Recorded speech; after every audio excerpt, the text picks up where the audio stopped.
우리가 매일 타는 열차요. 이 안에는 사실 보이지 않는 데이터가 엄청나게 흐르고 있거든요.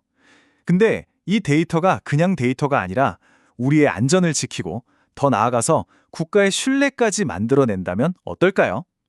바로 그 핵심 기술 K-램스의 세계로 지금부터 들어가 보겠습니다. 자, 한번 상상해 보세요. 열차 안전을 책임지는 팀이랑 예산을 관리하는 팀이 말이 안 통하는 거예요. 안전팀은 이거 지금 당장 안 바꾸면 큰일 나요 하는데 예산팀은 아니, 그 돈이 어디 있어요? 이러고만 있는 거죠. 그럼 제대로 된 결정이 나올 수 있을까요? 절대 없겠죠. 바로 이 문제, 서로 말이 통하지 않는 데이터의 위험. 여기서부터 오늘 이야기를 시작해 볼게요. 그래서 오늘 저희는요, 이 문제를 어떻게 푸는지 차근차근 따라가 볼 겁니다. 처음엔 이 흩어진 데이터가 대체 왜 위험한지부터 보고요. 그 다음엔 어떻게 안전의 언어와 경제의 언어를 하나로 묶는지 그 해법을 살펴볼 거예요. 그리고 K-램스가 실제로 어떻게 돌아가는지, 또 이게 오송 시험선에서 어떻게 현실이 되고 있는지까지. 마지막으로는 이 모든 게 어떻게 신뢰라는 가치를 만들어내는지 확인해 보겠습니다. 자, 첫 번째 이야기, 흩어진 데이터의 위험성입니다. 아니, 데이터가 그냥 각자 있으면 안 되나? 왜 굳이 하나로 합쳐야 하지? 싶으시죠? 그 이유는요, 이렇게 단절된 정보 안에 우리가 생각하는 것보다 훨씬 큰 위험이 숨어 있기 때문입니다. 한번 제대로 파헤쳐보죠. 문제가 뭐냐면요. 정말 간단해요. 열차 고장 기록 같은 안전 데이터는 운영하는 곳에서 갖고 있고요. 부품 바꾸는 데 드는 비용 데이터는 돈을 대주는 발주처가 갖고 있어요.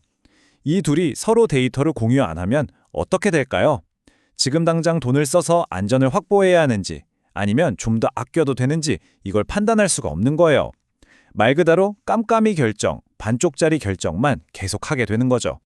그렇다면 이 서로 다른 두 세계를 어떻게 하나로 이을 수 있을까요?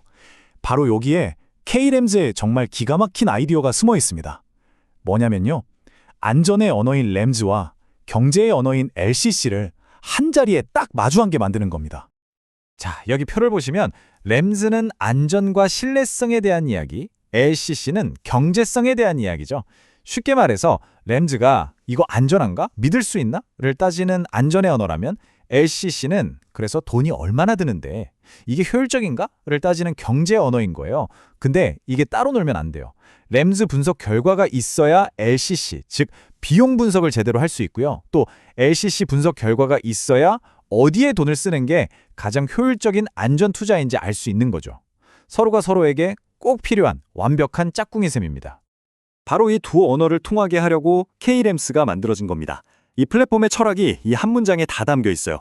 데이터로 안전을 설계하고 국가가 신뢰를 축적한다. 와, 정말 멋진 말 아닌가요? K-램스는 그러니까 안전의 언어와 경제의 언어를 통역해주는 그야말로 국가대표 통역사라고 할 수 있겠습니다.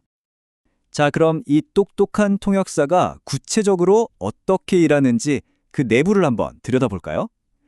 K-램스 플랫폼은 크게 4단계로 움직입니다. 데이터가 어떤 여정을 거치는지 한번 볼게요. 먼저 1단계 수집입니다. 전국의 철도시설, 차량, 신호에서 나오는 온갖 데이터를 센서로 자동으로 싹 모으는 거죠. 그 다음 2단계 표준화. 이렇게 모은 데이터는 형식이 제각각이거든요. 이걸 국제 표준에 맞춰서 딱 하나의 언어로 통일시키는 겁니다. 그리고 3단계 데이터베이스 구축. 깨끗하게 정리된 고장, 정비, 비용 정보를 하나의 거대한 데이터베이스에 차곡차곡 쌓는 거죠. 마지막 4단계 분석. 이게 핵심인데 이 엄청난 데이터를 AI가 분석해서 곧 여기가 고장날 것 같습니다. 여기에 투자하는 게 가장 효율적입니다. 하고 똑똑하게 알려주는 거예요. 이 각 단계마다 정말 대단한 기술들이 쓰입니다. 수집 단계에서는 IoT 센서나 철도 전용 무선 통신망인 LTE-R 같은 기술이 활약하고요. 데이터를 표준화하는 데는 아주 정교한 데이터 모델링 기술이 들어갑니다. 그리고 분석은 당연히 AI 기반의 예측 분석 기술이 핵심이죠. 마지막으로 이 모든 결과를 한눈에 보여주는 인터랙티브 대시보드가 정책 결정자들의 눈과 귀가 되어주는 겁니다. 자, 지금까지 K-램스가 어떤 그림을 그리고 있는지 봤는데요. 근데 아무리 계획이 멋져도 실제로 구현되지 않으면 소용없잖아요. 그래서 이제 이 거대한 비전이 현실이 되고 있는 현장, 오송 시험선으로 가보겠습니다. 바로 얼마 전이죠. 2024년 6월에 정말 역사적인 일이 있었습니다. 한국철도기술연구원이 오송 시험선에 K철도 램 오픈 플랫폼이라는 테스트베드를 만들기 시작한 거예요. 이게 뭘 의미하냐면요.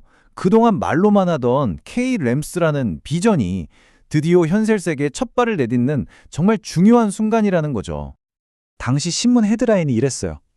시험선 시설물 고장 이력 LTER망통의 수집 입증 활용. 딱 감이 오시죠?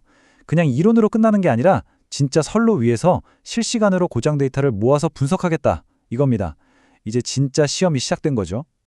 그래서 오송 프로젝트가 뭘 하는 거냐 딱 정리해 드릴게요. 한마디로 K램스 플랫폼의 실진 테스트 베드예요. 실제 철도 설비에서 고장 데이터가 나오면 LTI 통신망으로 실시간으로 수집해서 AI가 고장을 예측하는 알고리즘을 테스트하고 더 똑똑하게 만드는 거죠. AI야, 내 예측이 진짜 맞는지 여기서 한번 증명해봐 하는 겁니다. 이 테스트 베드는 2025년까지 구축 완료를 목표로 하고 있습니다. 자, 이제 마지막 이야기입니다. 신뢰를 만드는 기술.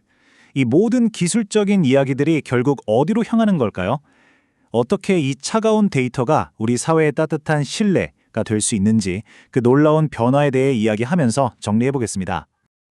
꼭 기억하셔야 할 게 있습니다. K램스는 그냥 기술 플랫폼이 아니에요. 이건 정책의 언어 그 자체입니다.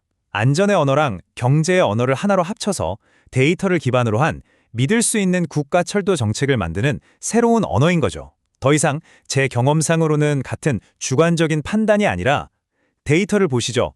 데이터가 이렇게 말하고 있습니다. 라고 자신 있게 말할 수 있는 시대가 열리는 겁니다. 변화가 정말 극명하죠. K램스가 있기 전에는 어땠나요? 데이터는 다 찢어져 있고 뭔가 고장나면 그때서야 고치는 사후 대응에 급급했죠.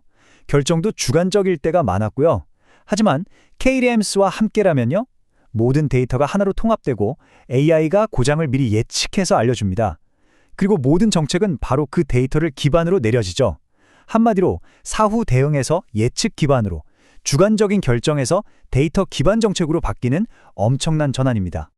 그래서 K램스의 궁극적인 가치를 이 한 문장으로 정리할 수 있을 것 같아요. 램스가 안전의 척도고 LCC가 효율의 척도라면 K램스는 바로 국가의 신뢰를 수치화하는 척도다. 보이지 않는 신뢰를 데이터로 증명하는 기술인 셈이죠. 이처럼 데이터가 곧 신뢰가 되는 시대 이미 시작됐습니다. 오늘 우리가 살펴본 철도뿐만 아니라 전력, 수도, 통신 같은 우리 사회의 다른 중요한 인프라들은 어떨까요? 그곳에서도 이런 데이터 기술이 새로운 신뢰를 만들어낼 수 있지 않을까요? 이 질문에 대한 답은 앞으로 우리 모두가 함께 찾아가야 할 숙제인 것 같습니다. 오늘 이야기는 여기까지입니다.